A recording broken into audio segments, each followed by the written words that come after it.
Bom dia a todos e todas. Bom dia aos nossos palestrantes. Muito obrigada por estarem conosco. Damos início, então, ao webinar Futuros da Educação, Aprendendo a Tornar-se, uma iniciativa da Unesco em parceria com a Fundação Santillana. Esta live durará 90 minutos. A iniciativa da Unesco, Os Futuros da Educação, Aprendendo a Tornar-se, é um esforço ambicioso para repensar a educação e tentar moldar o futuro.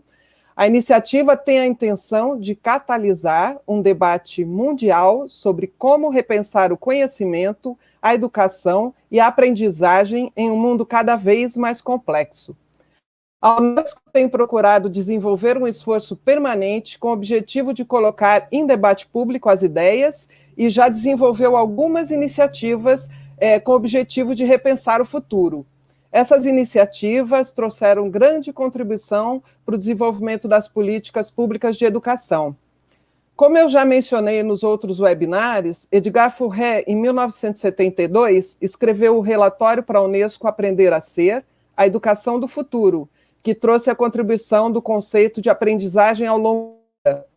Depois foi produzido o relatório da Comissão Internacional sobre Educação para o Século XXI, intitulado Educação, um Tesouro a Descobrir, em 1996. Foi coordenado por Jacques Delors, em que se exploram os 4 pilares da educação. Posteriormente, próximo ao Fórum Mundial de Educação, que foi na Coreia do Sul, em 2015, foi a publicação Repensar a Educação, rumo ao bem comum mundial, trazendo a reflexão de uma educação para o bem comum. E agora, frente aos inúmeros desafios que estamos vivendo no campo educacional, a Unesco lançou a iniciativa Os Futuros da Educação, Aprendendo a Tornar-se, onde será elaborado um relatório buscando trazer contribuições para o nosso futuro. Hoje, finalizaremos a série de 4 webinários em língua portuguesa.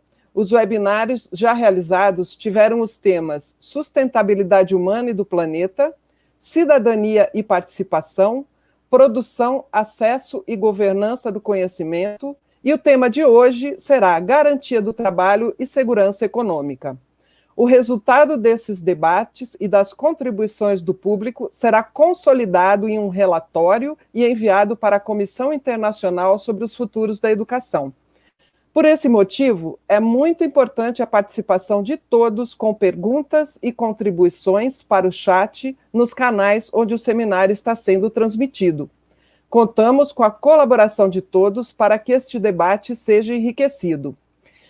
Para dar início, vamos passar um vídeo sobre os futuros da educação.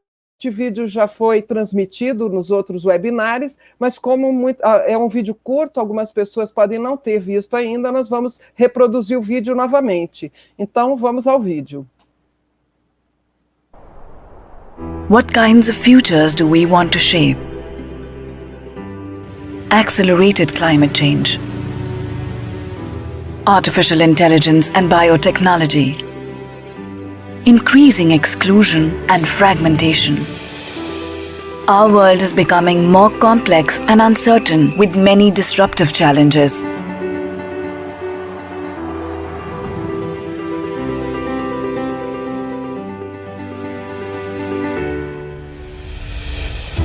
Knowledge and learning are humanity's greatest renewable resources for responding to challenges and inventing alternatives.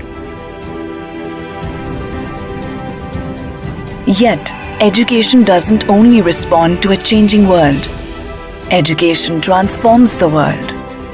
But to create the futures we want, we must rethink education. UNESCO has launched a global initiative to reimagine how knowledge and learning can shape the future of humanity and the planet. We are looking at 2050 and beyond. And we want to partner with you to discuss, debate, and re-envision the ways education enables us to become what we want to become. For ourselves, for each other. Thinking together so we can act together. Join the conversation and let's make the futures we want.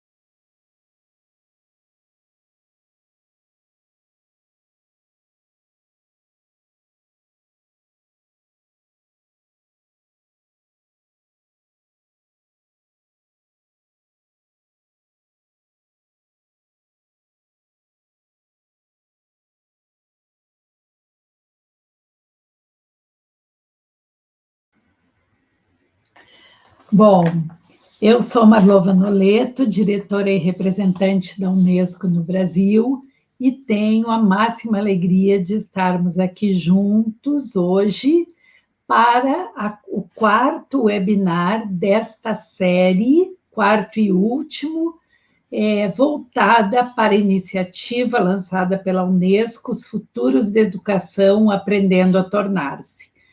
Como a Rebeca disse na introdução, essa iniciativa, lançada pela diretora-geral da Unesco, Audrey Azoulay, tem como objetivo repensar a educação e dar forma ao futuro. É uma iniciativa importantíssima que catalisa um debate mundial com uma participação muito ampla, propondo formas e maneiras de repensar o conhecimento, a educação e a aprendizagem em um mundo que tem crescente complexidades, muita incerteza e também muita desigualdade.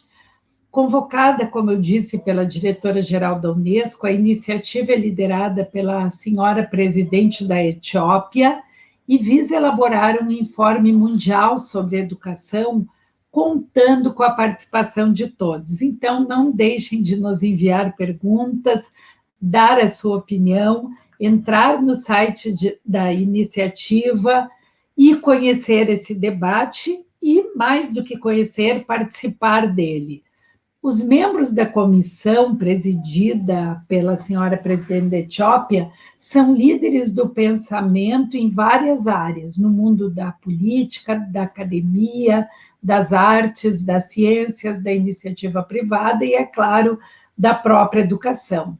E esta comissão está estudando profundamente os aportes que são recebidos por meio de processos de consulta.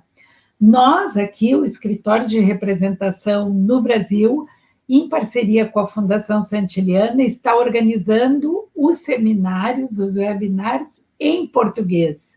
E temos também em outras línguas.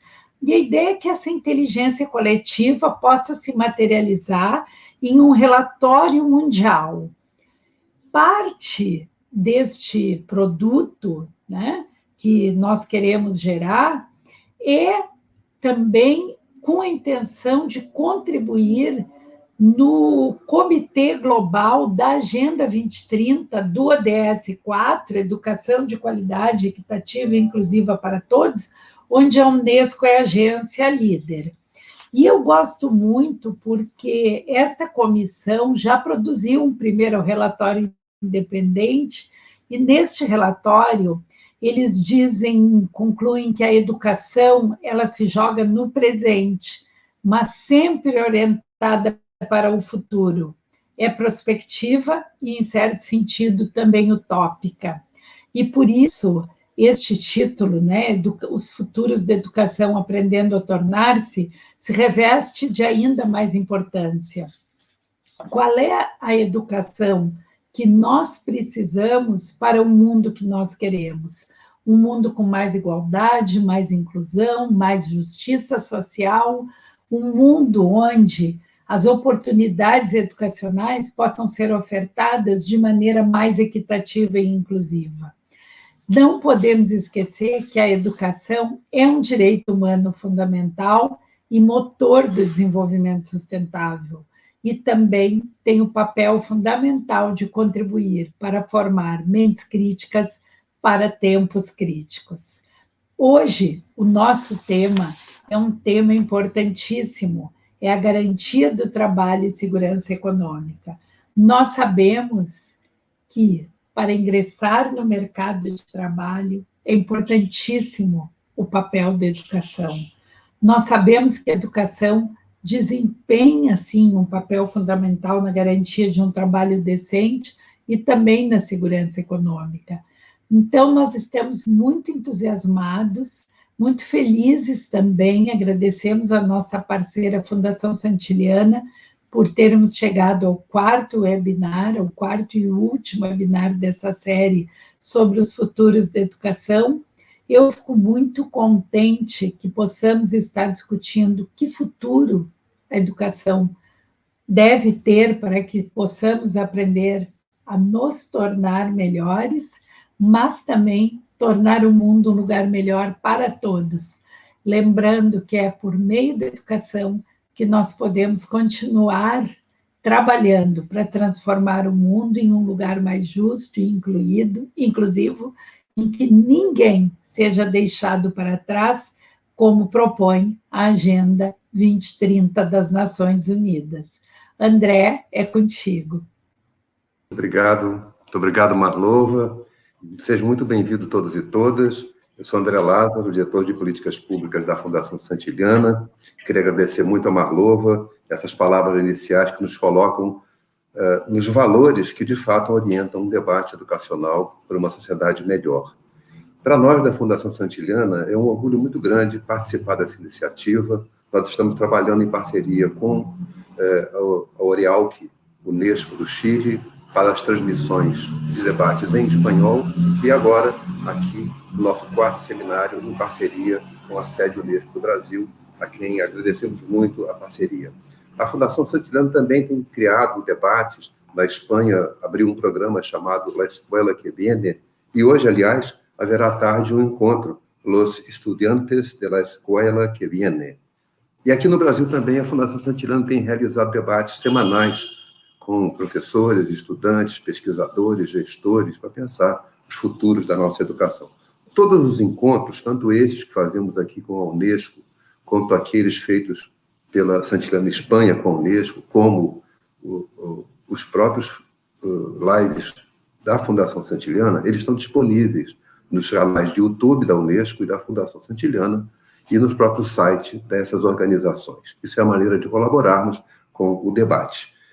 O tema de hoje tem muito vínculo com o ODS 8, que é a garantia, que é promover o crescimento econômico, sustentado, inclusivo e sustentável, emprego pleno e produtivo e trabalho decente para todos e todas. Esse ODS 8, Objetivo do Desenvolvimento Sustentável número 8, ele se desdobra em metas, como, por exemplo, alcançar o emprego pleno e produtivo, o trabalho decente para homens e mulheres, inclusive para os jovens e as pessoas com deficiência, remuneração igual para trabalho de igual valor, assim como a preocupação de reduzir substancialmente a proporção de jovens sem emprego, educação ou formação. A Unesco, a ONU nos faz esse apelo no sentido de que todos os países se mobilizem para uma transformação urgente e necessária do mundo. E esses 17 objetivos, eles estão integrados, são indivisíveis e atendem aos aspectos econômicos, sociais e ambientais. Por isso, a transformação que precisamos vai depender fortemente da educação. Mas algumas dúvidas, será que a educação sozinha vai dar conta desse processo tão vertiginoso de deterioração ambiental, de desregulamentação das relações de trabalho e da disruptiva tecnológica que estamos vivendo? A quem devemos educar para impedir que o racismo, o sexismo e outras formas de preconceito atuem como fatores de discriminação para acesso ao trabalho decente? Como podemos incluir os jovens no mercado de trabalho que suprime empregos e impõe condições como, por exemplo, exigir experiências anteriores para os jovens recém-ingressos do sistema de ensino? Esses são alguns temas no nosso debate. A nota técnica da Unesco trouxe 3 questões centrais, que são: que papel a educação desempenha atualmente na garantia de um trabalho decente e na segurança econômica para as pessoas e sociedades? Como a educação e a aprendizagem ao longo da vida podem ajudar as pessoas a lidarem com as mudanças na natureza do trabalho que estão em curso hoje? Que tipos de competências, habilidades são necessárias para acompanhar essa formação do sistema de aprendizagem? Para nos ajudar a refletir sobre isso, além das contribuições, debates e comentários que quem nos acompanha colocará nos sites, no chat para nós, nós contamos com 3 pessoas muito especiais preparadas para o debate. Então, eu queria convidar, em primeiro lugar, o Rafael Lucchesi, que é diretor de Educação e Tecnologia da Conferência Nacional da Indústria. Bom dia, Rafael, muito obrigado por sua participação, é uma honra ter você conosco. Queria convidar também Carlos Mussi, que é diretor do escritório da CEPAL no Brasil. A CEPAL é a Comissão Econômica Latino-Americana e do Caribe, Obrigado, Carlos, por aceitar nosso convite. E, por fim, José Henrique Paim, que é diretor do Centro de Desenvolvimento de Gestão Pública e Políticas Educacionais da Fundação Getúlio Vargas. Muito obrigado, José Henrique Paim, amigo querido, por estar conosco nesse debate. Então, para informar o nosso público, cada um de nossos convidados terá entre 7 a 10 minutos para desenvolver sua argumentação. Depois do ciclo da intervenção de cada um deles, nós retornaremos com perguntas que estão sendo colocadas aqui no chat. Então, eu queria convidar, em primeiro lugar, Rafael Lucchesi. Seja muito bem-vindo, obrigado por sua recepção. A palavra é sua. Obrigado, André. Eu sou diretor de Educação e Tecnologia da Confederação Nacional da Indústria e sou também o diretor-geral do SENAI e o superintendente nacional do SESI. E é um prazer estar aqui num convite formulado pela Unesco, pela Fundação Santiliana. Agradeço muito a Maslova, parceira de muitas batalhas pela educação e por um Brasil melhor, a Rebeca, ao Paim, meu amigo, parceiro, ao André e ao Carlos, que está aqui conosco também. Eu começaria dizendo que o Brasil é um país em desenvolvimento pelas classificações dos organismos internacionais. Nós não fizemos, como os países desenvolvidos, uma revolução educacional no século XVIII, século XIX, e até na transição do XVIII para o XIX. Na verdade, nós estamos ainda devendo isso para a sociedade brasileira. As revoluções educacionais acontecem em torno de 30 anos. É até um enigma porque a sociedade brasileira não conseguiu completar uma revolução educacional. E olha que o Brasil foi o país que mais cresceu entre 1930 e 1980. Tudo bem, nós somos um país de capitalismo tardio, de industrialização retardatária, mas nós avançamos muito durante 50 anos. Fomos um país que cresceu, inclusive, mais do que o Japão. Lideramos o crescimento mundial nesses 50 anos. Depois a gente se perdeu um pouco, o avanço desse crescimento foi liderado pela indústria. A partir da crise dos anos 80, nós começamos a perder a capacidade de um projeto de país.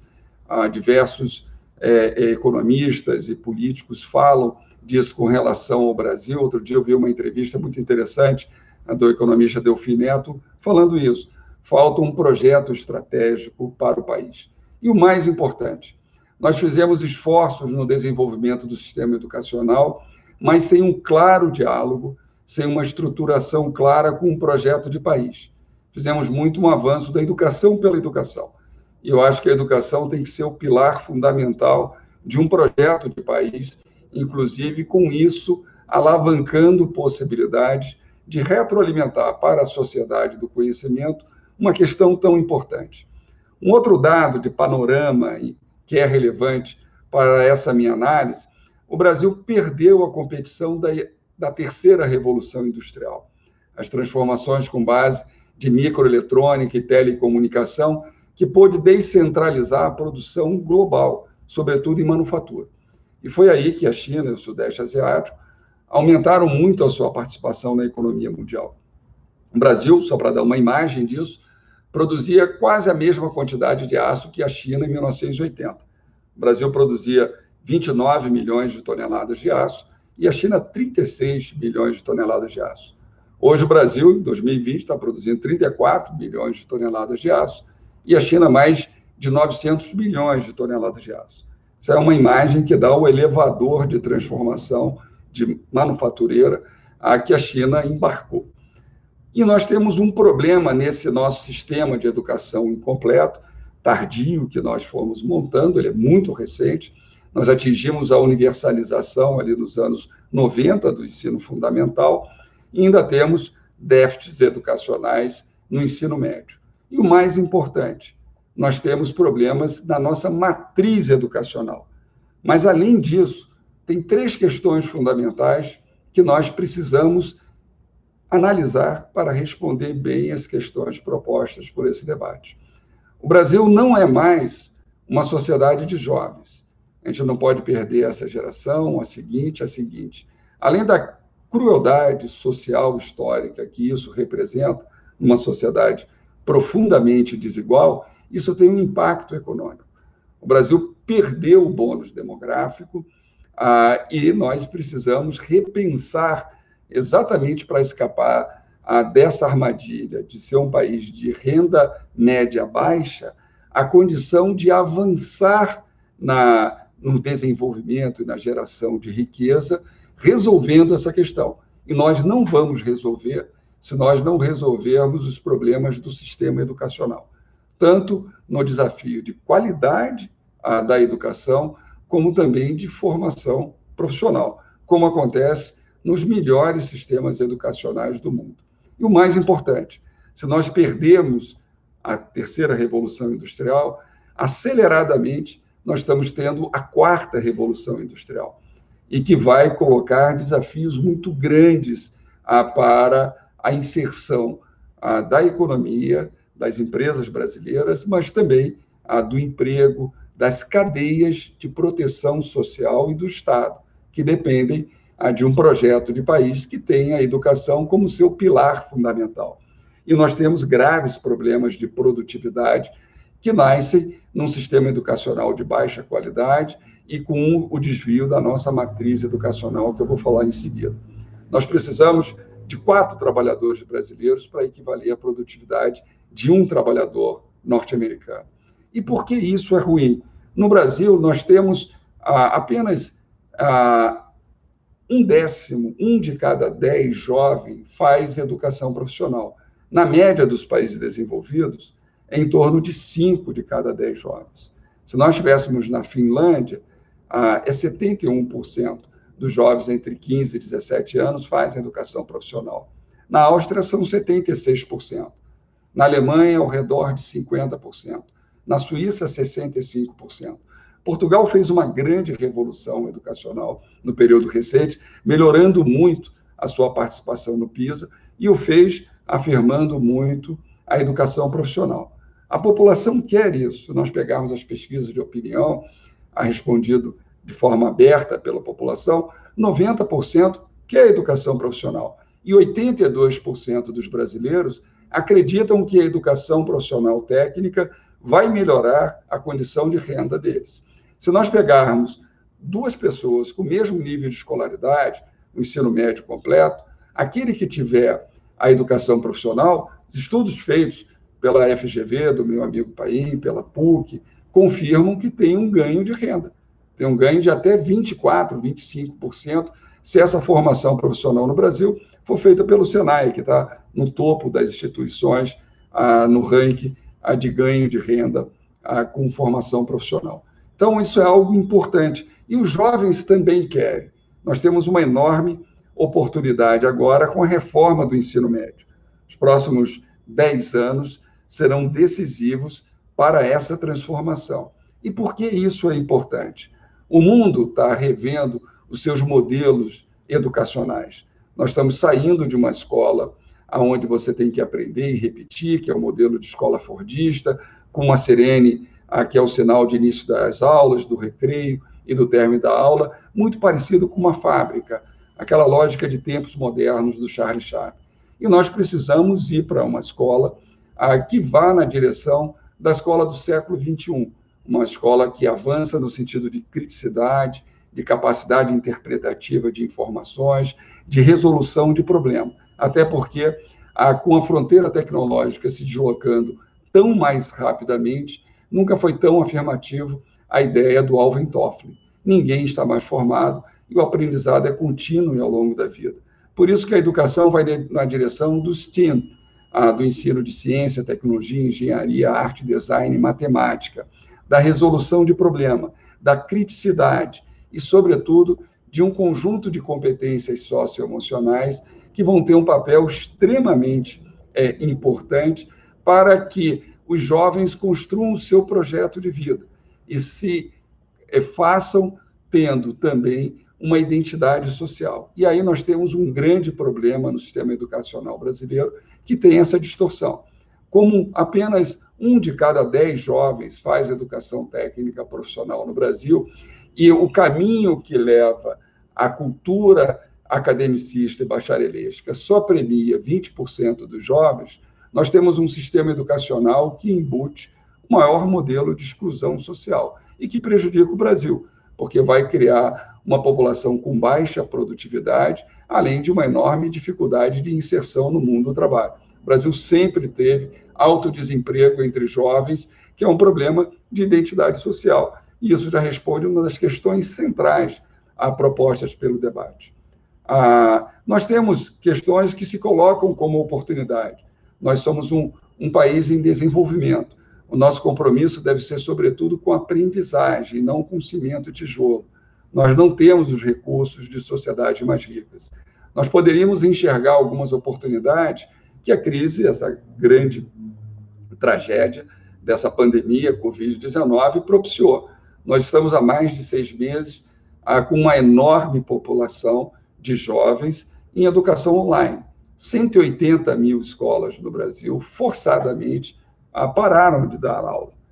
54 milhões de estudantes, 2,5 milhões de professores, sendo que 80% deles se declararam não adequadamente preparados para o ensino online. Mas foi uma imposição da realidade. Isso soma, se nós colocarmos os profissionais todos de educação, perto de 60 milhões. Estamos falando da população da Península Ibérica, da França ou da Itália. Então, é um país que nós tivemos aqui. E aí tem um copo meio cheio, um copo meio vazio, tem problemas de agravar ainda mais as desigualdades sociais, isso é real, mas houve um enorme aprendizado.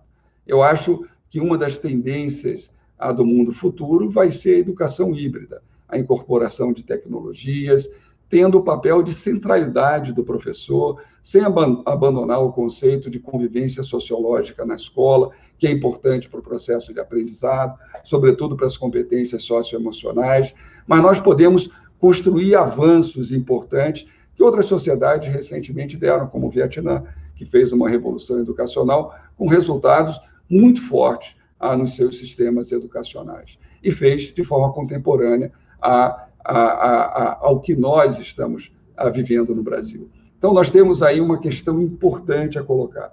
Nós precisamos melhorar a qualidade da educação no Brasil e, com isso, a educação híbrida, o uso de tecnologias, fortalecendo a figura de centralidade dos professores, sendo capacitados, sendo reconhecidos, premiados pelo seu esforço, e também uma ação que corrija a nossa matriz educacional, que coloque a necessidade real de nós termos mais educação técnica profissional. E, com isso, o sistema educacional vai dar identidade social a todos os indivíduos.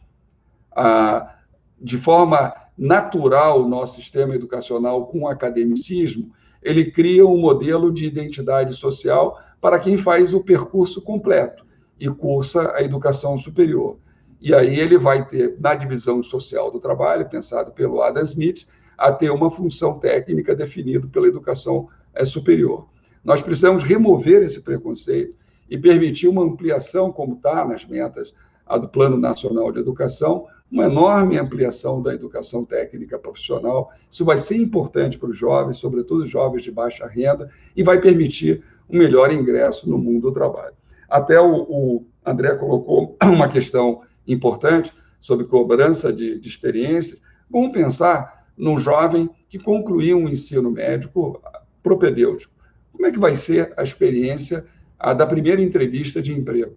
Ele não tem uma identidade social, ele não tem uma formação profissional, ele não tem saberes efetivos para serem reconhecidos ali. É algo muito difícil. Então, é empurrar a escada da juventude que não vai para a universidade, a possibilidade de construção do seu projeto de vida. E se nós olharmos para os sistemas educacionais no mundo, esse é o desenho, essa é a arquitetura, essas são as questões importantes que se colocam para a inserção profissional do jovem com relação ao futuro. E, certamente, é a melhor resposta que o Brasil pode vir a dar numa relação de engajamento para a quarta revolução industrial, para corrigir as nossas distorções sociais, que são profundas, e que, certamente, a melhoria da qualidade da educação, o uso mais intensivo do ensino híbrido e a matriz educacional com a educação profissional teria um papel relevante. Acho que seria as minhas questões iniciais ao debate. Muito obrigado, Rafael. Muito rica a sua abordagem comparativa, histórica, né, que lembra dos nossos processos. Queria chamar agora o Carlos Mussi, que é diretor do escritório da CEPAL no Brasil. Tem um olhar sobre a América Latina e o Caribe que é muito enriquecedor. Recentemente, o CEPAL publicou um estudo chamado A Ineficiência da Desigualdade, que me pareceu muito interessante, porque ele enxerga os problemas da desigualdade regional como um impedimento para o seu desenvolvimento. Carlos, muito obrigado, a palavra é sua, fique à vontade. Muito obrigado, André. Queria cumprimentar a colega Marlova, a você mesmo, André, o Paim, que é um amigo e um grande servidor público, agora na academia, mas fez grandes trabalhos para a educação brasileira, né? E Rafael, pela excelente apresentação que nos acabou de dar. A minha ideia inicial é de começar a lembrar o que a educação contribui. O Rafael deu vários exemplos, mas vamos pensar assim, desculpa aí se é a cabeça de economista, o que a educação faz? Ela cria capacidade, ela vai trabalhar num fator de produção chamado trabalho, né?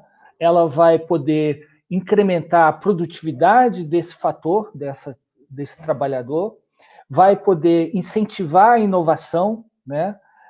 E isso vai dar em expansão do crescimento e da renda posterior se transferida para os trabalhadores, né? Nos modelos mais neoclássicos, você tem o crescimento dependendo de dois fatores, capital e trabalho. Por isso que o Rafael coloca um pouco o debate entre tijolo e aprendizado, né? Porque sem capacidade, sem estoque de capital, não podemos crescer muito. Ou até, e é curioso que a educação entra quase como um maná dentro dessa perspectiva. Ela cai para melhorar a produtividade total de fatores, mas sem muito incorporar muito bem sobre a qualidade desse trabalho. O estruturalismo, por exemplo, da CEPAL, desde o início se coloca a figura da incorporação do progresso técnico. E isso entra não somente na capacidade dos trabalhadores, mas também da própria sociedade de ver isso, né? De como ela utiliza esse progresso técnico, que muitas vezes é importado ou não gerado localmente, para melhorar seus ganhos de produtividade.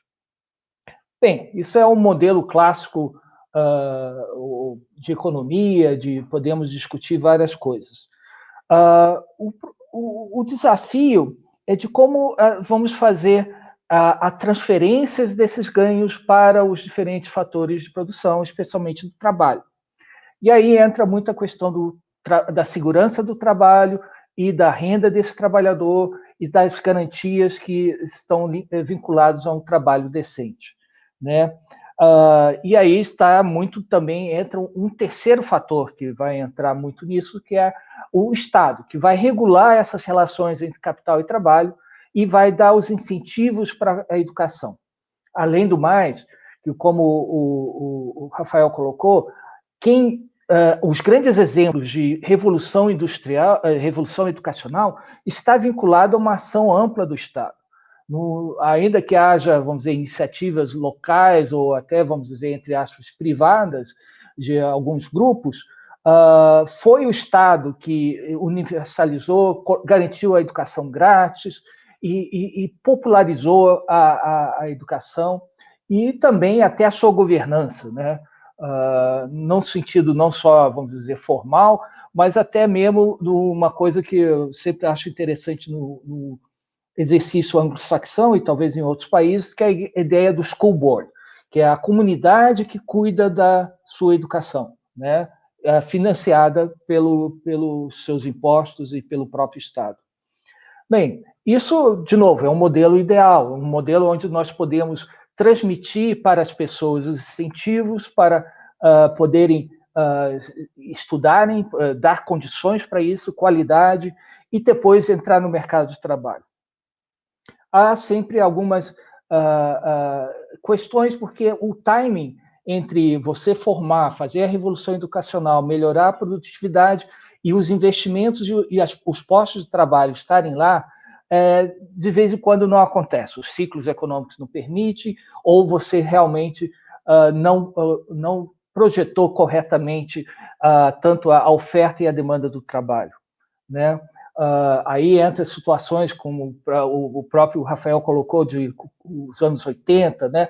Os anos 90, que tinha a famosa frase do era um local em São Paulo, o engenheiro que virou suco. Ou seja, a sociedade investiu na formação de uma pessoa, ela mesma investiu no seu tempo, e não encontra posição de trabalho correspondente. Há também, claro, outros aspectos muito importantes, e o Rafael bem colocou, que é a questão da desigualdade. E como o André também citou, o último documento de posição da CEPAL foi sobre a ineficiência dessa desigualdade, e está muito nisso, na questão de acesso, qualidade e eficiência e eficácia da nossa educação e do aspecto do crescimento, né? O Rafael colocou muito o exemplo da educação profissional versus o bacharelarismo que tem. Uma vez um diplomata austríaco me disse, olha, você pode ter um carro alemão, mas o mecânico certamente será austríaco, porque ele até foi que... Aí eu disse, não, é só porque ele segue o manual do motor alemão? Não, muitas vezes ele fez o motor do alemão e ele tem a ferramenta para corrigir. Ele que sabe bem como faz o motor, mas é um engenheiro alemão que consegue construir todo o carro. Então, como as sociedades se orgulham ou não, quer dizer, o austríaco colocava isso como realmente um fator diferencial do seu país, é a capacidade da educação profissional, né? E isso está muito, vamos dizer, longe um pouco da realidade latino-americana. E isso está muito vinculado com a questão da desigualdade. Até mesmo quando a gente fala do prêmio da educação, muitas vezes a gente esquece que esse prêmio é que fortalece a desigualdade. O Rafael até cita um pouco isso. Mas, ao mesmo tempo que você cria o incentivo para o ganho, né, a pessoa visa se formar para ter esse ganho de renda via sua formação profissional ou até universitária, se todos pensarem assim, vamos ter um problema sério em termos de frustração, ou especialmente se não tivermos o crescimento e os postos de trabalho correspondentes, né? As sociedades que fazem esse grande investimento em educação acabam se tornando muito iguais. E isso entra também um pouco em choque com vamos dizer, e aqui eu saio um pouco da sala do economista, um pouco da questão da sociologia, da antropologia nossa, que é um pouco de uma sociedade de cultura de privilégios. Ou seja, nós desejamos entrar em grupos privilegiados e muitas vezes queremos manter essa desigualdade ou essa diferencial entre os grupos, né? E isso é uma outra revolução de valores e de visão de sociedade que nós temos que ter na América Latina, né? E as questões de garantias. Bem, questões de garantias também, no caso latino-americano, muito vinculado a essa ideia de privilégios, ou seja, os grupos de trabalhadores, e isso inclui os universitários, o que seja, ou até servidores públicos, eles usam a ideia da garantia não somente para garantir o emprego e a renda, mas garantir seus privilégios. E, portanto, há sempre essa discussão, bem, eu tenho que ter uma estabilidade, não posso ter, qual é o grau de segurança. Regimes gerais de segurança, que deveria ser, vamos dizer, o desenho muito das sociedades nórdicas, por exemplo, é que todos são iguais, ou seja, têm os mesmos privilégios, entre aspas, em termos da sua segurança de trabalho, né? Infelizmente, a América Latina se segmentou, né? E isso é muito difícil trabalhar. E por trás disso tem o Estado. o Estado é que vai financiar e garantir essa segurança, vai financiar a proteção social, vai dar os estímulos para a geração do treinamento e educação, mas ele fica sempre no meio da batalha entre os interesses de grupos versus os interesses gerais, né? Frente à necessidade de investir em qualidade de educação ou trabalhar na inovação. E desculpe se eu uso esse ou, não é 0 e 1, não é binário. E aí complica muito mais para um país grande como o Brasil. Nós, ao mesmo tempo, temos que pensar em gerar milhões de empregos cada ano, mas também temos, como o próprio Rafael colocou, representando um pouco o desejo da indústria brasileira, de estar inovando, de estar dentro dos ciclos da indústria 3.0, 4.0 ou 4.0 mais, o que seja nisso. A produtividade, a competitividade da nação está muito vinculada a isso, né? E o Estado também tem que fazer isso, né? Sem essa atuação do Estado fica difícil. E aí entra os desafios que eu acho que o Paim enfrentou no seu dia a dia como ministro da Educação, em termos de garantir a base disso e depois disputar recurso orçamentário, né? Isso é muito pouco. Portanto, além dos desafios que nós temos, que eu coloquei, da desigualdade e da ineficiência que isso tudo traz, quer dizer, a nossa história está muito próxima a isso, temos duas realidades antes de falar do futuro, e eu vou deixar isso para as outras perguntas, mas os 2 pontos são, primeiro, a América Latina, e especialmente o Brasil, já estava crescendo muito pouco. Nós temos um problema de crescimento, de ter os empregos para essa educação que desejamos. E segundo, a Covid trouxe ou abriu para todos nós a cortina da desigualdade. Nós temos que aproveitar essa oportunidade de ver essa desigualdade e ver como queremos crescer no futuro. Muito obrigado. Muito obrigado, Carlos. Muito rica a sua visão. E interessante colocar o Estado como corresponsável dessas decisões numa sociedade de privilégios, né? Em que o próprio Estado acaba sendo capturado, também ele, por privilégios. Queria convidar o Henrique Paim, que muito justamente pelo Carlos Mussi foi identificado como um servidor público por excelência. Que eu trabalhei com ele, é um servidor público incansável e dedicado ao bem comum. Muito obrigado, Henrique. Então, a palavra é sua. Nos ajude a pensar. O seu microfone acho que está fechado. Obrigado, Paim. Nossas esperanças estão nas suas mãos. Muito obrigado, André. Eu queria primeiro cumprimentar a Unesco, através da Marlova Rebeca, e a Fundação Santilena, através do André, pela iniciativa, uma iniciativa muito importante, com essa visão de nós discutirmos os futuros da educação, né? E esse tema que nos traz para esse debate hoje é um tema muito importante, né, e que nós temos aqui. Eu tenho o privilégio de contar com a companhia, né, do Rafael Lucchesi, do Carlos Mussi, que são pessoas amigas e que compartilharam e compartilham até hoje as nossas angústias relacionadas ao desenvolvimento econômico do Brasil e, obviamente, a educação.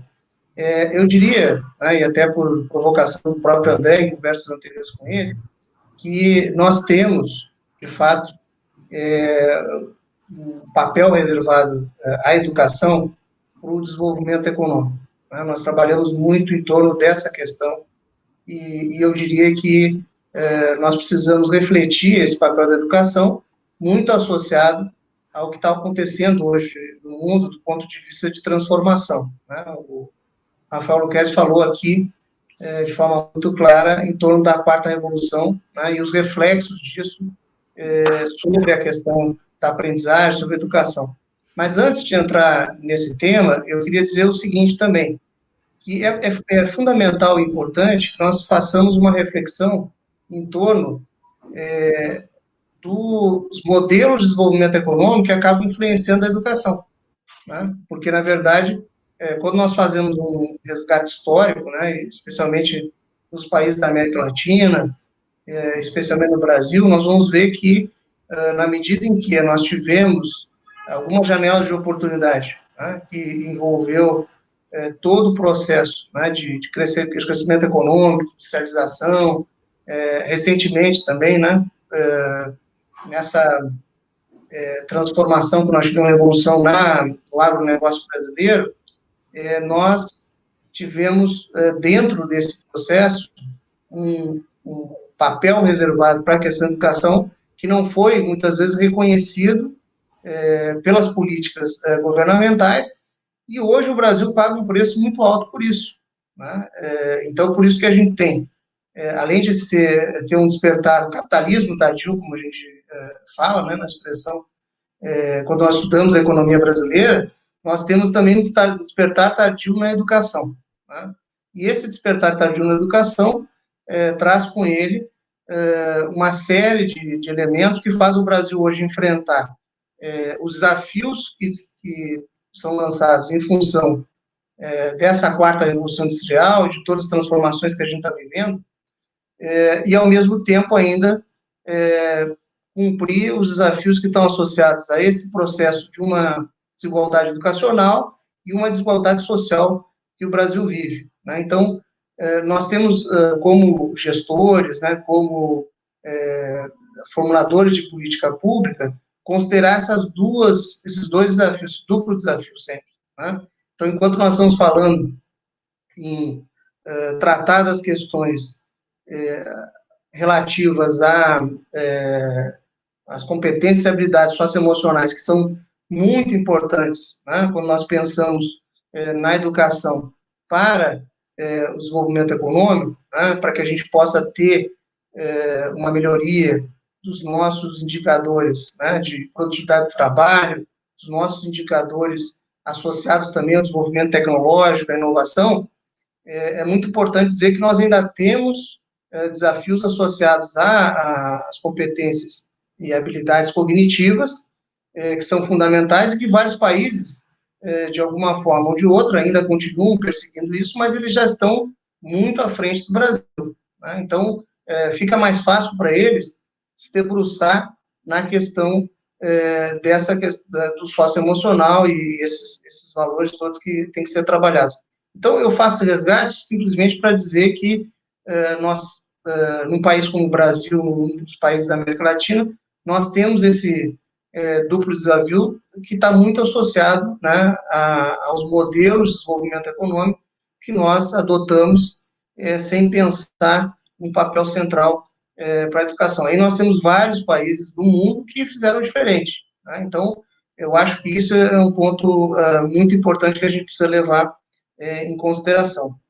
Agora, falando sobre a questão dessas mudanças que a gente está vivendo hoje, né, da quarta evolução industrial, eu acho que nós temos dois aspectos importantes que a gente precisa falar aqui, né? O primeiro deles é exatamente o que já foi colocado pelo Rafael, né, de certa forma, o Carlos Múcio já falou, é que nós temos aqui, a partir do que está acontecendo na nova economia, uma série de questões, né?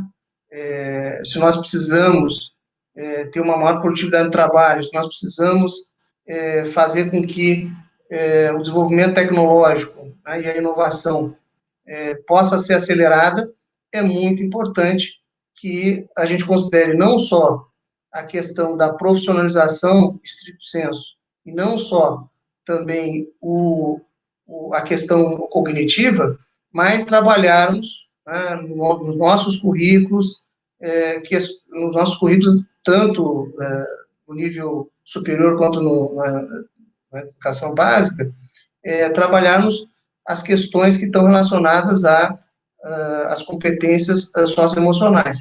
Por quê? Porque o que a gente vê hoje no mundo, né, que está em permanente transformação, é que a inovação, cada vez mais, ela vai ser direcionada para o que a gente chama de uma inovação aberta, ou seja, a colaboração cada vez mais vai ser importante, né? Nós estamos vendo agora, na pandemia, uma corrida muito grande para que nós possamos encontrar uma vacina, né, que gere os anticorpos necessários para que a gente possa enfrentar a pandemia. E nós temos em torno, né, eu tenho lido, de 80 iniciativas nessa direção, e o que nós vimos? Nós temos várias instituições de pesquisas, várias universidades envolvidas, vários pesquisadores envolvidos, e pessoas de todo mundo, instituições de todo mundo, e muitas vezes a associação entre instituições e entre colaboradores, entre pesquisadores do mundo inteiro, para chegar rapidamente a uma solução de um grande problema que nós temos hoje. Né? Se nós pegarmos também o exemplo do computador quântico, nós vamos ver a mesma coisa. Né? São várias empresas, várias instituições de pesquisa e vários pesquisadores trabalhando em torno do desenvolvimento de uma solução que melhore, né, o desempenho do processamento dos computadores para que a gente chegue à frente em torno do processamento de coisas que a gente não conseguia processar tão rapidamente. Então, o que eu queria refletir em torno disso? Cada vez mais, né, essa competência socioemocional que envolve a convivência, a tolerância, a possibilidade de nós aceitarmos, né, a opinião do outro, né, mesmo que a gente tenha um pensamento distinto, é muito importante, né, para o desenvolvimento da ciência. Então, nós precisamos fazer com que a educação e os currículos trabalhem isso, né, porque esse é um elemento, na minha opinião, que vai fazer diferença lá na frente, porque hoje nós vivemos num mundo polarizado que faz com que as pessoas se distanciem, né, e criem agrupamentos em torno dos seus pensamentos e não consigam convergir para um pensamento convergente que permita a gente avançar. Né? Então, é muito importante que nós possamos, de alguma forma, desenvolver nas nossas crianças, nos nossos jovens, esse aspecto que eu considero fundamental. Por outro lado, a questão do pensamento crítico. Né? O pensamento crítico, ele é fundamental para que a gente possa desenvolver a ciência, né? Desenvolver também o espírito criativo e, ao longo do tempo, trabalhar a questão da inovação a partir desse espírito crítico e dessa convivência, vamos dizer assim, que nós tenhamos dentro da escola, dentro do trabalho, para que a gente possa avançar também no desenvolvimento tecnológico, na inovação. Então, nós precisamos construir, na verdade, as bases de uma nova escola que trabalhe esses elementos importantes, né, que vão, obviamente, os valores socioemocionais, né, são muito maiores do que eu falei aqui, nós temos outras questões que estão associadas à superação, uma série de elementos, mas eles são fundamentais para que nós possamos avançar. Tanto assim que países, né, como a Coreia do Sul, países como a Finlândia, Portugal, que já foi citado aqui, trabalham na direção de incorporar nos seus currículos esses elementos de forma mais efetiva, para que possa ter algum resultado do ponto de vista de inovação. Na verdade, eles tiveram processos de melhoria no desenvolvimento tecnológico, mas eles sentem falta hoje dessa questão da inovação, né, do espírito crítico e da possibilidade de inovar e criar em conjunto. Então, eles estão trabalhando esses elementos, que são elementos muito importantes. O outro ponto que eu considero fundamental aqui é a questão que está relacionada à educação profissional, à profissionalização, né? Como se dá essa profissionalização. E quando nós trabalhamos esse elemento, né, um elemento que foi colocado aqui muito bem pelo Rafael Lucchesi e também pelo Carlos Mussi, a profissionalização ela é muito importante. Né? E nós temos, de fato, no Brasil, um atendimento muito reduzido das expectativas que são geradas, né, pelo mundo produtivo, pelo mundo do trabalho, em torno da profissionalização. Né? Tanto é assim que a nossa educação profissional de nível médio, né, quando nós comparamos com os países do OCDE, nós temos lá uma média no OCDE de 44%, enquanto o Brasil trabalha aí com 11%. Nós crescemos muito nos últimos anos, aumentamos essa oferta, mas ainda é muito pouco para aquilo que é necessário. E aí nós temos exemplos interessantes no mundo, como a Espanha, que, por exemplo, hoje no Ministério da Educação Básica, né, que cuida da educação básica na Espanha, eles acrescentaram a questão do ensino técnico, junto com a questão educacional. Então, é muito importante que a gente consiga, no Brasil e nos países da América Latina, ampliar essa questão do vocacional, mas sempre, né, trabalhando com uma visão de educação integrada que esteja associado a esses valores socioemocionais. Por quê? Porque nós vamos ver de forma interessante que, cada vez mais, a formação técnico-profissional ela vai ser provocada no sentido de fazer com que ela traga elementos, né, que estão associados a essa quarta revolução e vão influenciar diretamente na formação dos professores de educação profissional e também nas ofertas de educação profissional que serão feitas. Então, eu fico por aqui, mas eu queria colocar essas reflexões para vocês nesse rico debate que está sendo feito hoje. Muito obrigado. Muito obrigado, Henrique Paim. A sua visão e a sua experiência são caminhos muito relevantes para nós. Então, entramos agora na fase de debate. Eu queria começar agradecendo ao Jorge Bandeira, Humberto Barroso, que nos acompanham sempre, obrigado. Sempre uma alegria tê-los conosco. Karina, Pérside, Gilson, Aparecida, Isabela, Nilvia, Eunice e tantos outros que escreveram, levantando questões para nós. Então, eu vou tentar organizar, porque essas questões são muito ricas e muito amplas, né?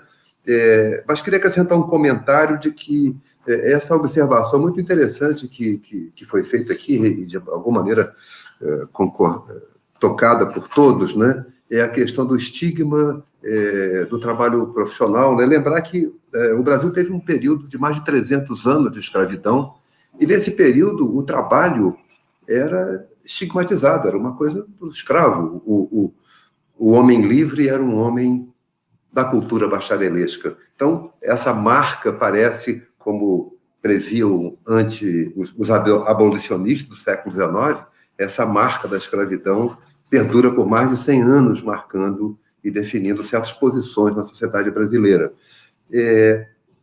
As questões trazidas para nós, elas têm um lado que eu queria pedir a vocês que considerassem, um certo pessimismo, né? Há questões, por exemplo, trazidas com relação à reforma do ensino médio, que ela será dicotômica, porque não parece que não há condições suficientes para a oferta de uma formação profissional dos itinerários formativos, como se prevê, e, ao mesmo tempo, parece que o outro caminho do acesso à universidade e ao ensino superior pode ficar restrito por conta do modo como essa reforma vai andar. Há também preocupações com relação à reforma administrativa. Alguns colegas professores se preocupam porque as promessas dessa reforma administrativa não mexem no topo da burocracia pública brasileira, os militares, o judiciário, o parlamento, mas mexe na base, onde a remuneração é menor, e lembrar que o professor, a despeito de haver um piso salarial nacional, ainda esse piso não é adotado nacionalmente. Portanto, o salário médio do professor, uma das metas do PNE, trata exatamente de elevar o salário médio do professor para alcançar o correspondente às demais profissões, e nós estamos, se não estou enganado, depois o Henrique Paim me corrige, o salário médio do professor de educação básica no Brasil é em torno de 70% do salário médio de pessoas com o mesmo tempo de escolaridade, nível de escolaridade, nas demais profissões. Há também as preocupações com a desigualdade, o ensino híbrido, ele não será excludente para a população de baixa renda. Nós estamos constatando a falta de acesso, a falta de equipamento, além de outras precariedades que, como o Carlos Mussi destacou, né, a pandemia descortina uma desigualdade estrutural e brutal na sociedade brasileira. E colegas professores se perguntam, será que a pandemia vai enterrar de vez essas esperanças da educação brasileira? A perspectiva de superação dessas dificuldades, como devem agir os profissionais da educação para lidar com essa situação tão crítica, tanto atual, né, da pandemia, quanto o mundo pós-pandemia? Será que o ensino híbrido dará conta dessas questões? Então, eu vou rodar um pouco a nossa mesa e pedir que ela comece agora com o Carlos Mussi. Carlos, você chamou atenção para a ineficiência da desigualdade e, de alguma maneira, chamou a atenção que a educação precisa enfrentar essa realidade da ineficiência, da desigualdade. Você pode avançar um pouco para nós? Como você vê essas perspectivas? Você, aliás, quando terminou de falar, bom, isso eu volto daqui a pouco e adianto. Então, por favor. Muito obrigado, André. Obrigado também ao Paim pela excelente intervenção e obrigado pelas perguntas. A ineficiência da desigualdade está praticamente em quase tudo que nós observamos no dia a dia aqui numa sociedade como a brasileira, né? Por que temos que ter privilégios para alguns grupos, outros não? Por que temos, como todos colocaram aí nas perguntas, essa tremenda desigualdade na qualidade da educação e do acesso de instrumentos, na qualidade do tipo de transporte que nós utilizamos, que tipo de local moramos, etc. Né? Isso, se formos pensar em termos de economia, de todos os recursos disponíveis para uma sociedade, é muito ineficiente, né? E, principalmente, ela acaba segmentando oportunidades e, consequentemente, investimentos, né? Muitas vezes, as sinalizações são de tal forma distorcidas que acabam o que se esperava ser algo positivo, talvez não fosse tão positivo. Um exemplo assim meio cru, e desculpe aí, eu não sou especialista no tema de educação em si, mas eu vejo, por exemplo, o que aconteceu com o setor privado nas escolas universitárias brasileiras, né? Coisa que é muito pouco replicado no resto do mundo. Mesmo as universidades americanas não têm a mesma estrutura societária ou de desejos que as universidades privadas têm no Brasil, né? E qual é a qualidade? Como é a forma de regulação disso? Qual é a forma de seleção disso, né? E aí o MEC, o Paim e todos vieram atrás em termos de não só expandir o número de vagas, mas qual é a qualidade dessas vagas e para onde vão, né? Então, eu creio que esse é um ponto. Depois, um outro ponto é como a sociedade vê a educação, né? Não somente como ganho de renda no futuro, mas como formação, né? E, de novo, aqui eu falo muito mais como pai e também alguém que usou escola pública em quase toda a sua vida. Nós tínhamos uma formação, tínhamos a ideia de valores, de disciplina, etc. Ainda há muito isso, mas a gente vê esses projetos exóticos de militarização das escolas, etc., que há uma demanda evidente dos pais de disciplina, mas e qual é o respaldo disso? Como é que os próprios professores venham participar disso e reconhecer as limitações disso? Né? Eu acho que há uma necessidade de debate sobre a qualidade da infraestrutura, das escolas, mas também uma qualidade dos profissionais na área de educação. São cerca de um pouco menos de 2 milhões de pessoas, por exemplo, que estão em licenciatura nos cursos de licenciatura. A maior parte em pedagogia, 700 mil, mais ou menos. Mas logo depois vem quase 200 mil em educação física. Matemática cai para 80 mil, 90 mil. Ou seja, temos que pensar na qualidade não somente do corpo, né, no caso da educação física, mas também na qualidade dos das demais matérias. Né? Então, nós temos que pensar um pouco em esforçar. Quer dizer, quando se fala educação profissional, temos que pensar na educação profissional dos professores. Como o André colocou, não há uma remuneração que incentive a pessoa a ir para o ensino. A sociedade não valoriza isso. São meio jargões, mas é parte da questão da revolução que o Rafael colocou. Enquanto não alterarmos esse tipo de coisa e valorizarmos tanto a educação profissional que a gente imagina, o profissionalizante, que é para a ideia de trabalhos na área de indústria, serviços, etc., mas também a educação para a educação. e isso tem que ser feito com investimentos e tem que ser com melhorias.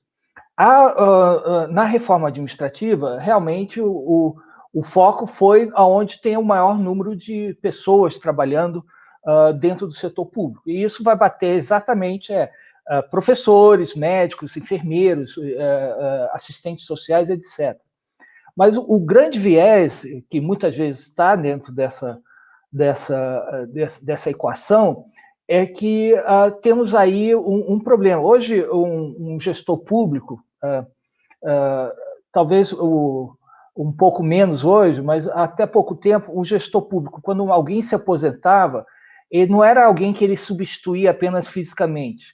Ele não podia substituí-lo orçamentariamente. O recurso não ficava disponível dele para receber um novo professor. Ele tinha que ainda bancar a aposentadoria desse servidor.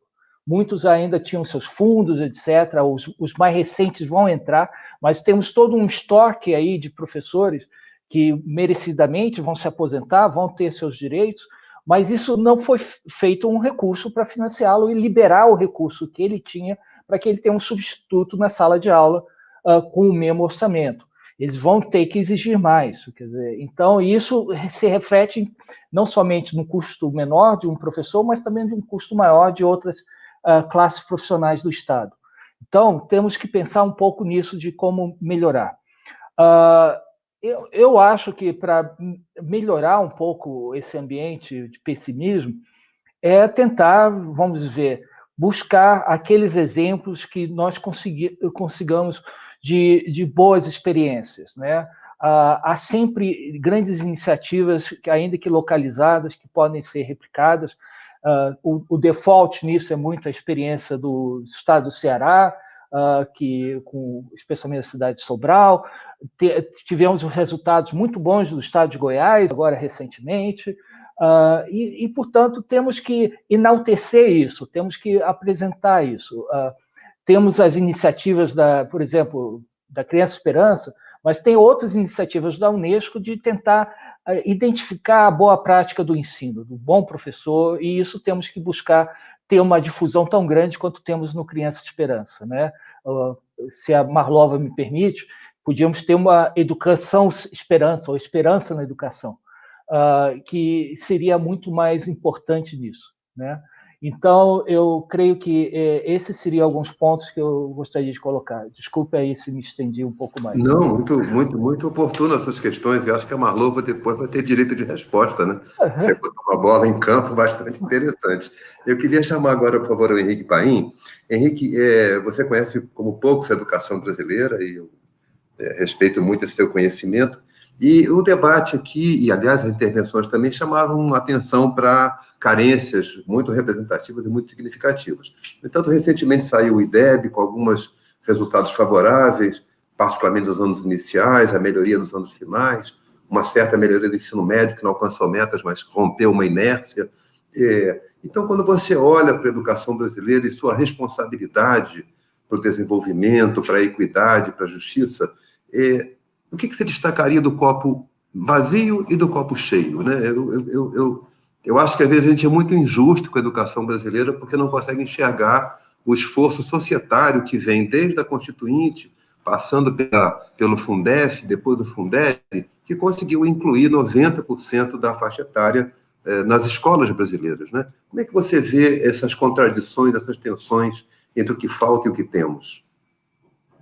Bom, primeiro, o André faz essa provocação importante, e eu aprendi, inclusive, com ele, né, tendo uma origem mais como gestor público que propriamente como educador, né, hoje eu até me considero um educador. Eu aprendi que quando nós trabalhamos com educação, nós temos que ter sempre uma visão otimista. Então, eu fico sempre com a visão do copo cheio, né, copo mais cheio. Então, esse é um ponto muito importante. Então, quando nós analisamos, né, o desempenho da educação no Brasil, e vemos que há, de fato, uma evolução importante em termos de qualidade, né, e em termos também de ganhos associados à questão do fluxo escolar, né, porque o fluxo escolar, combinado com a proficiência que nos apresenta na UNIDEB. Isso é muito importante para dar o equilíbrio, porque não adianta também eu ter uma evolução na aprendizagem excluindo pessoas, excluindo os estudantes, as pessoas, né? Então, nós precisamos trabalhar, na verdade, com esse objetivo de que a aprendizagem ela só é plena se ela for para todos, né? Isso que nos ensina, inclusive, a própria Unesco.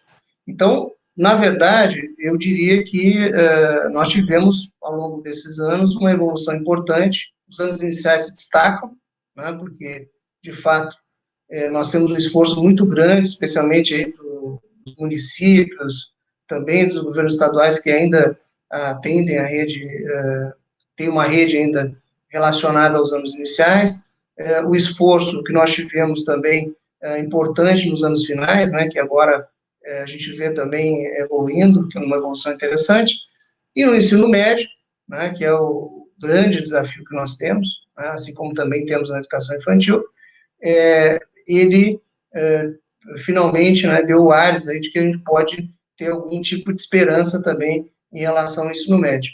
E eu vejo que o que aconteceu, né, o que acontece, é que há, de fato, um fortalecimento das gestões municipais, das gestões estaduais, porque nós tivemos, ao longo desses anos, algumas dificuldades enfrentadas, né, especialmente associada a uma ausência maior, né, do governo federal, do próprio Ministério da Educação, em apoiar o desenvolvimento da educação básica, e parece que isso, de alguma forma, despertou nos secretários de educação uma preocupação que nós tivéssemos dentro das secretarias uma gestão mais voltada para a aprendizagem. Né? E aí, claro, nós precisamos fazer um destaque especial, porque quando nós falamos de uma gestão mais voltada para a aprendizagem, nós estamos falando de algo que começa lá na sala de aula.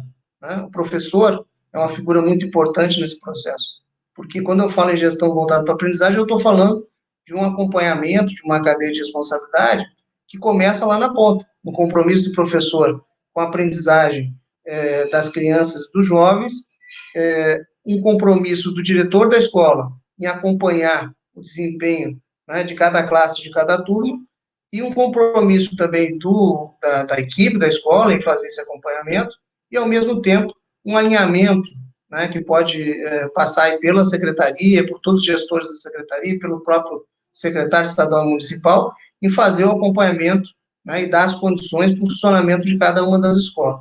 Então, quando nós temos isso, né, e isso parece ter mudado o processo de supervisão escolar, nós vemos que há realmente um esforço muito grande no sentido de nós termos um melhor desempenho na educação, né, um compromisso maior com esse aspecto. E parece que há um despertar nessa direção. Né, a gente percebe, acompanhando o desempenho das secretarias estaduais, das secretarias municipais, que há essa preocupação. E quando nós vemos estados, né, como Bahia, Piauí, Maranhão, se destacarem, assim como Ceará, Pernambuco, né, Goiás, que já foi citado, Espírito Santo, nós vemos, e os estados do Sudeste também que conseguem fazer esse trabalho, o Sul, nós estamos vendo o quê? Nós estamos vendo que há uma convergência em torno dessa preocupação. Né? Essa preocupação, que é uma preocupação legítima e que precisa, de fato, acontecer para que a gente possa avançar nessa direção. Então, eu acredito muito que esse elemento é um elemento importante. Nós temos, obviamente, que associar tudo isso, todo esse processo, né, de uma gestão voltada à aprendizagem, a questões que estão associadas ao planejamento, né, e gestão escolar, e o guia de tudo isso deve ser, né, a nossa Base Nacional Curricular, deve ser os currículos que são desenvolvidos a partir da BNCC, e, obviamente, o quanto isso vai influenciar no projeto político-pedagógico de cada escola.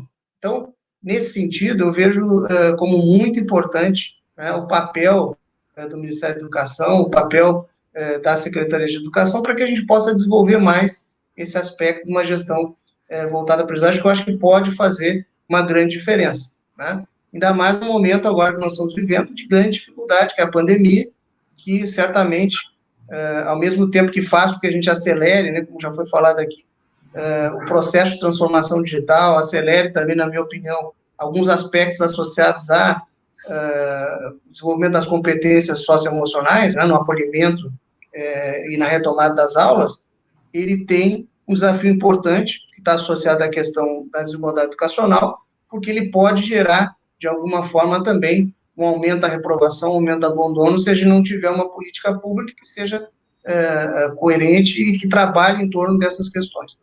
Então, eu diria, assim, de um modo geral, que eu tenho essa visão aí do copo cheio, um copo vazio.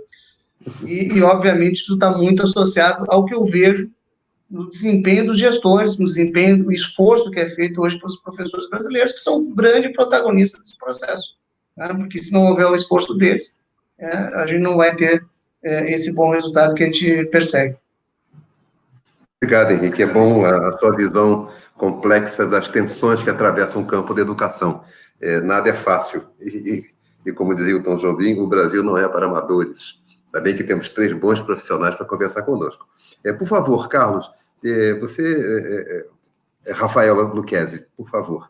Você levantou por questões muito ricas sobre esse processo histórico brasileiro, né? Os descompassos entre o sistema produtivo e o sistema educacional, certas heranças que trouxemos, né? O estigma do trabalho e o bacharelesco que se impôs.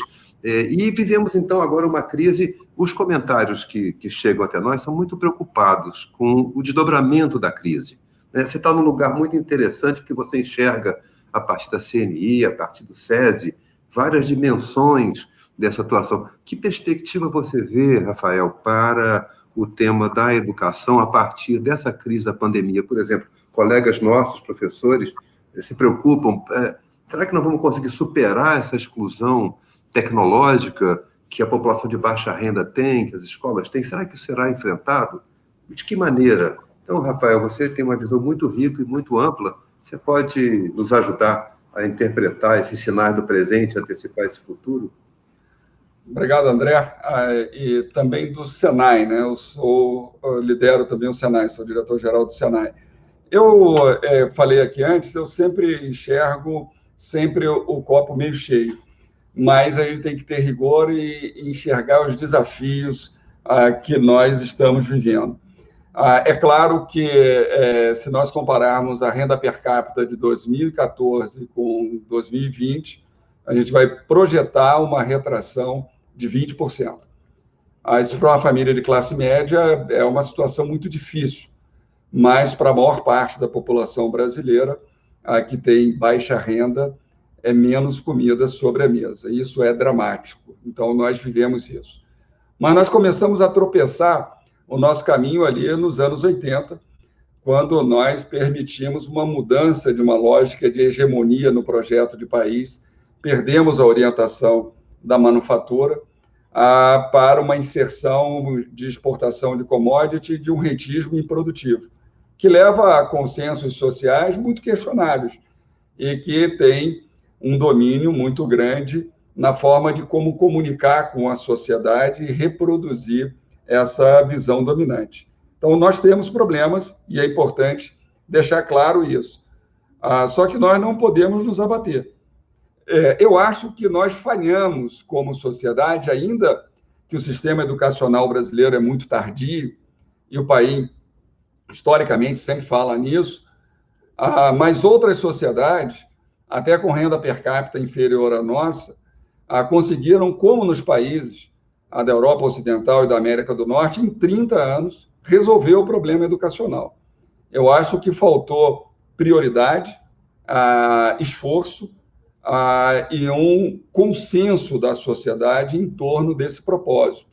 E aí não responsabilizo, obviamente, as pessoas que lutam pela educação. Seguramente, estariam numa situação muito pior. Mas vamos pegar alguns pontos. De fato, essa pandemia, ela agravou o problema de desigualdade numa sociedade profundamente desigual. E nós temos parados 30 bilhões no Fundo Universal de Serviço de Telecomunicação. Por que não criar uma banda larga de alta velocidade para as escolas públicas, para as 180 mil escolas públicas brasileiras. É falta de vontade política. O FUST recolhe 1,4 bilhão, tudo isso fica represado no superávit primário para pagar a dívida de banco. Nós temos o sistema de telecomunicação mais lucrativo do mundo. Pagamos as maiores taxas, é uma regulação pública. Por que não colocar como obrigação nos contratos de concessão a interligação das escolas? Por que reconhecer, naturalizar e admitir essa desigualdade? Então, falta esforço. O Brasil gasta por ano, no sistema público e privado, 440 bilhões com educação. A solução de conectividade são 20 bilhões, fora o custeio, que é baixo. Então, às vezes se coloca como algo inatingível de soluções que estão à mão, que falta um mínimo de uma análise técnica criteriosa e de esforço para se resolver o problema. Nós não vamos resolver o problema da reforma do ensino médio, por exemplo, se nós não colocarmos no âmbito da regulação do Fundeb uma dupla matrícula para a educação técnica profissional, porque ela é mais cara. Simples assim, porque ela é mais cara, mas muito mais barata do que a educação superior. Porque o FIES, que na lei permite o financiamento de educação técnica, nunca foi utilizado por nenhum governo. Esse, o passado do passado, vai todo o recurso para o ensino superior privado, dominado por um negócio que se internacionalizou. Então, é um questionamento.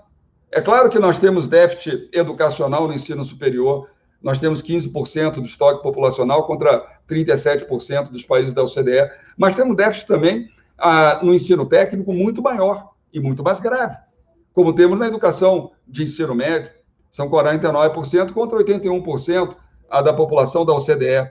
Então, nós podemos fazer, sim, se houver uma agenda. Porque nos últimos 10 anos, a matrícula de EJA declinou de maneira persistente. Em 2018, foi 3,5 bilhões de matrículas, um dinheiro quase todo desperdiçado, com 91% de abandono e reprovação.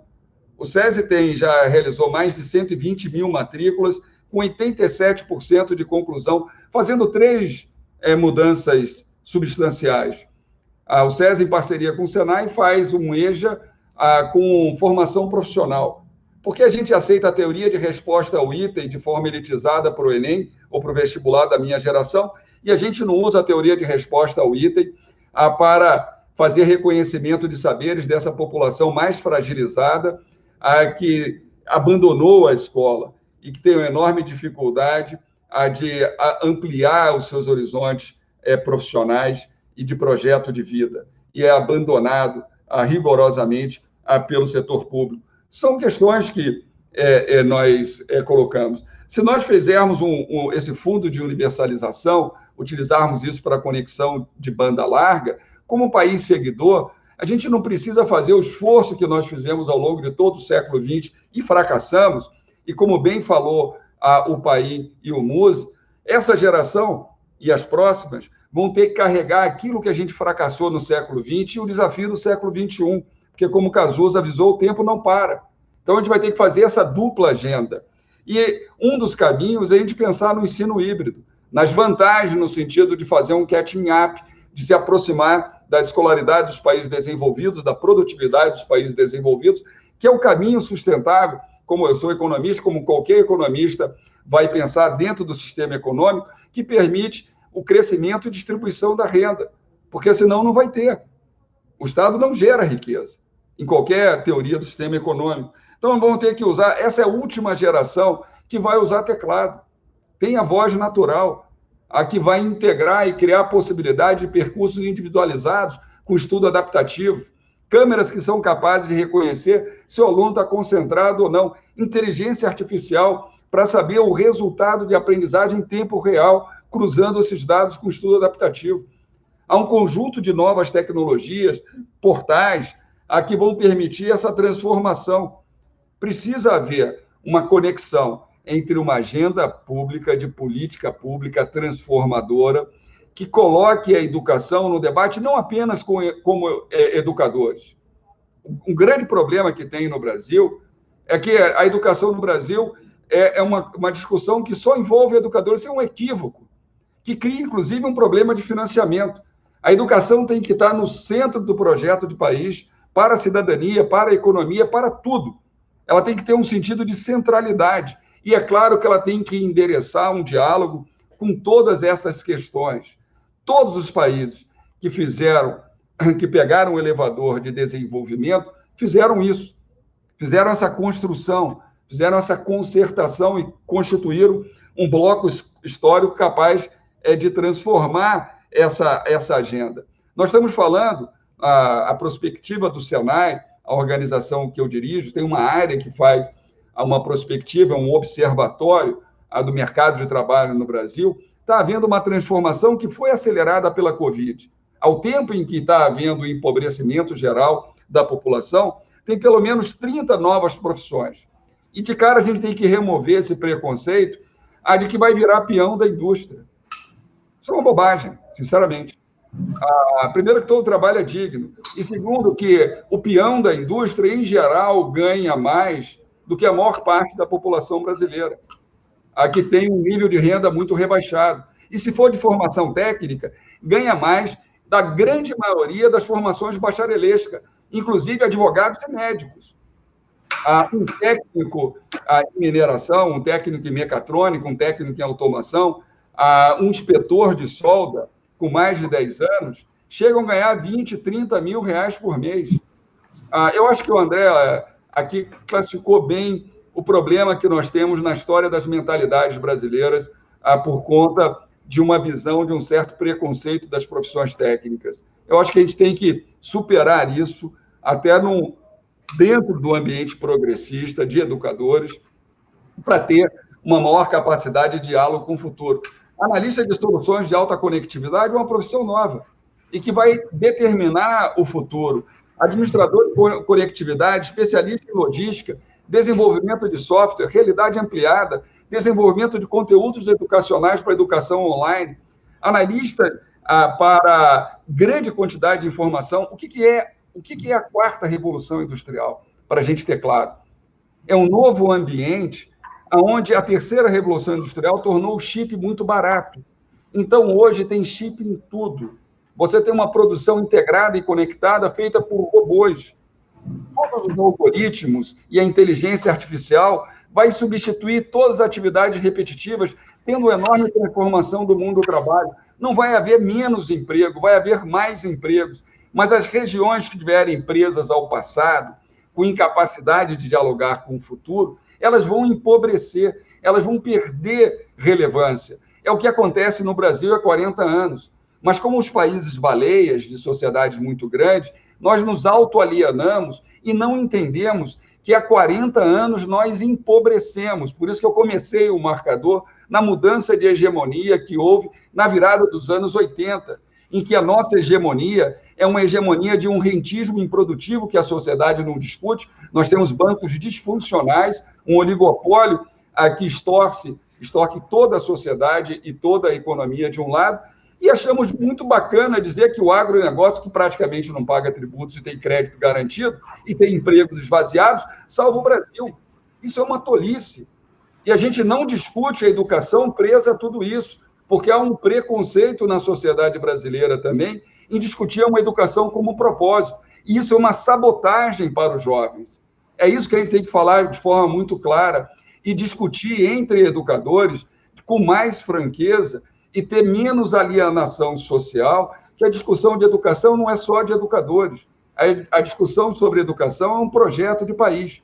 Ou não teremos um país que certamente vai escapar da condição de subdesenvolvimento, de renda per capita média baixa e de uma tragédia social que o Paim falou, o Musi também, de uma enorme polarização e de um empobrecimento que vai levar ao nosso desgarçamento social e, quem sabe, até o desgarçamento da sociedade como nós conhecemos.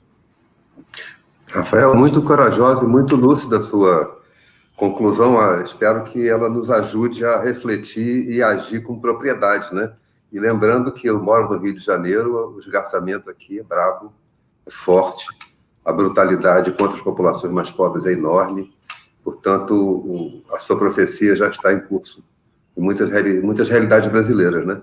É muito importante que esse encontro tenha sido com essa coragem e essa visão crítica do nosso país e nos ajude a transformar. Infelizmente, chegamos ao fim, seria ótimo ouvi-lo novamente.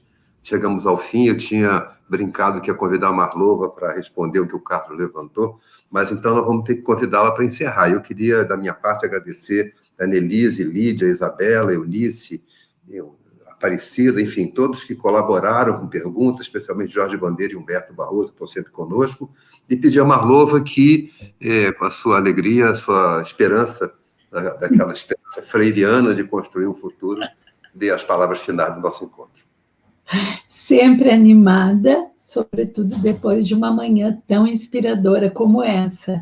Eu acho que fomos extremamente felizes na escolha dos nossos 3 painelistas. Hoje foi até um seminário que, diferente dos demais, não tivemos um equilíbrio de gênero, coisa com a qual sempre nos preocupamos, mas estou convicta que acertamos em cheio. Acho que os nossos 3 convidados trouxeram contribuições importantíssimas e acho que o Lucchesi resumiu, né, muito bem ao dizer que discutir educação é discutir um projeto de país, não resta dúvida, né?